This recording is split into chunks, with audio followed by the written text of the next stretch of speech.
and today I wanted to discuss two different training techniques as well as answering some questions that you may have.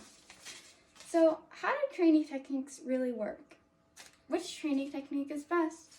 What is the difference between two training techniques?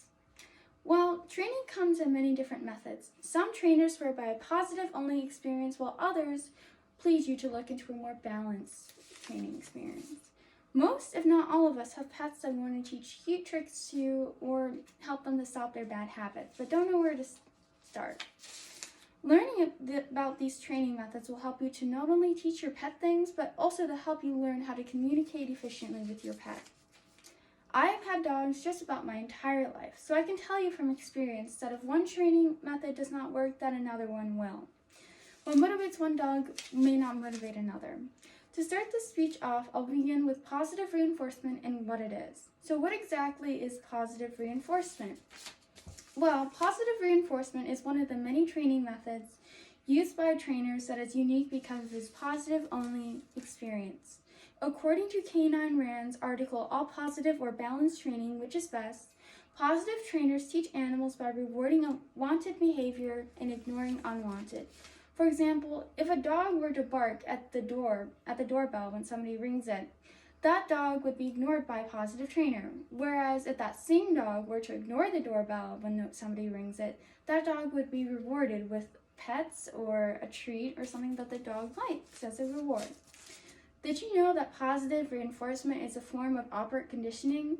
In operant conditioning, positive means something is added, while reinforcement something means to increase behavior. So positive reinforcement means something is added to increase behavior.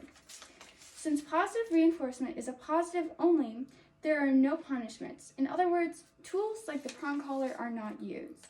Prong collars are one of the many tools that a balanced trainer uses that positive trainers swear against. You may find yourself asking, why are prong collars used? Aren't prong collars abuse? Well, before considering prong collars abuse, why don't we answer the first question? Why are prong collars used?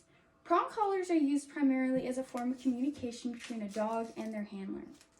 According to Roxanne Turner's article, prong collars, are they useful or do they pose a danger? The prong collar is not a pinch collar as many may think. Instead, it helps apply pressure evenly around the neck. This is a good thing, unlike the normal flat buckle collar that many people use to put their phone and address on their dog. The prong collar will not harm the trachea if properly used. The only time it is unethical or abuse to use a prong collar is when you do not use it properly. Doing research is crucial before using any tool. In positive reinforcement, the word no doesn't exist. Instead of acknowledging unwanted behavior, a positive trainer instead ignore it and wait until the dog presents wanted behavior. According to Vera De Castro et al., in their article, Does Training Method Matter? Evidence for the negative impact of aversive-based materials on companion dog welfare state. If a puppy pees inside, a positive trainer will not say no to the puppy. Instead, they will reward the puppy with treats or attention when the puppy pees outside.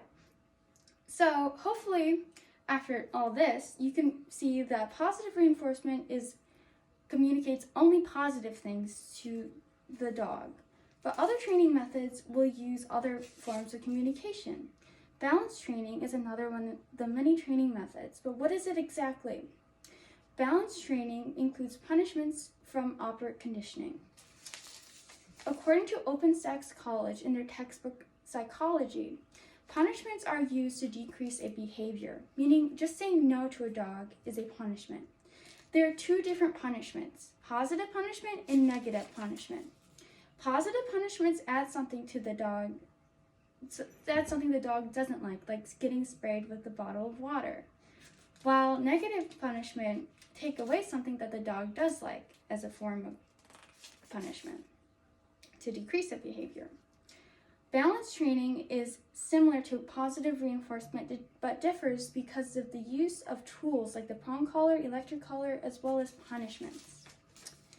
Although it may seem like it, balanced trainers are not punishment oriented.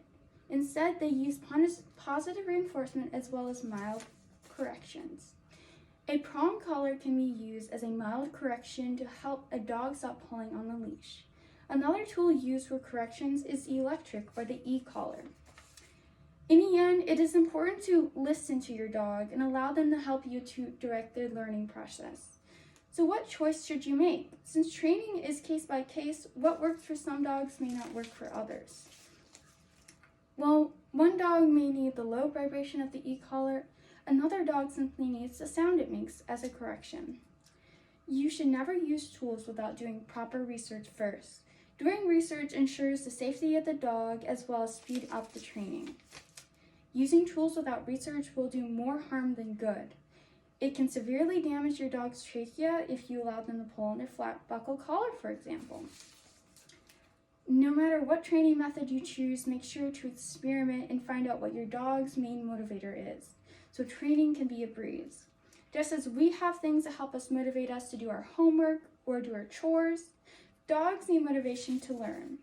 According to Pamela Reed in her book, Explaining How Dogs Learn and How Best to Teach Them, each dog has a drive that can be used as a motivator. For example, if a dog has a high prey drive, that means that that dog enjoys being a predator or chasing things. Knowing how to motivate your dog is one of the most important aspects in training. So in conclusion, doing your research and learning from your dog is the most helpful thing you can do while training an animal. Positive reinforcement is a reward-based positive-only experience, while balanced training uses all 4 quadrants of operant conditioning. Nothing is better than listening to your dog and listening to what your dog is trying to tell you. You should choose a training method that helps your dog break his habits as well as keeping him happy.